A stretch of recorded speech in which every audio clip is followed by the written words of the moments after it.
Welcome to Sharada channel. Hi friends, అందరూ బాగున్నారు, మీరు అందరూ బాగున్నారని అనుకుంటున్నాను. ఈరోజు చేయబోయే వీడియో అనమాట. చూసారా, మామిడికాయలు అనమాట. మన ఉగాదితో వచ్చిన మామిడికాయలు నేను ఇంకా పప్పులు వండుకోవడం, ఇంకా పచ్చళ్ళు చేసుకోవడం సూపర్ అంటే సూపర్గా అన్నీ వండుకొని తినొచ్చు అనమాట. ఇది మామిడికాయలు, కలెక్టర్ మామిడికాయలు అని అంటారు. ఇవి పచ్చడి చేసుకున్నా బాగుంటుంది, ఊరగాయ చేసుకున్నా బాగుంటుంది, ఉప్పు ఆవకాయ చేసుకున్నా బాగుంటుంది, తీపి ఆవకాయ అయినా బాగానే ఉంటుంది అనమాట. ఇది సూపర్గా ఉంటాయి అన్నమాట. కాయలు గుజురుతో ఉంటుంది, ఎక్కువ గుజురు ఉంటుంది కాబట్టి టెంక పలసనండి, బాగుంటుంది. ఇది తీపి ఆవకాయనా సరే బాగుంటాయి. ఇవి మనం ఉప్పు ఆవకాయ చేసుకున్నా బాగానే ఉంటాయి.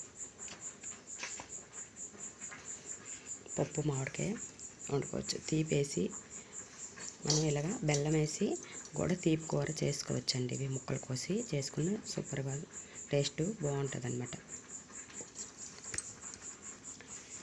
మామిడికాయ తోటి ఊరబెట్టుకున్నా బాగానే ఉంటుంది.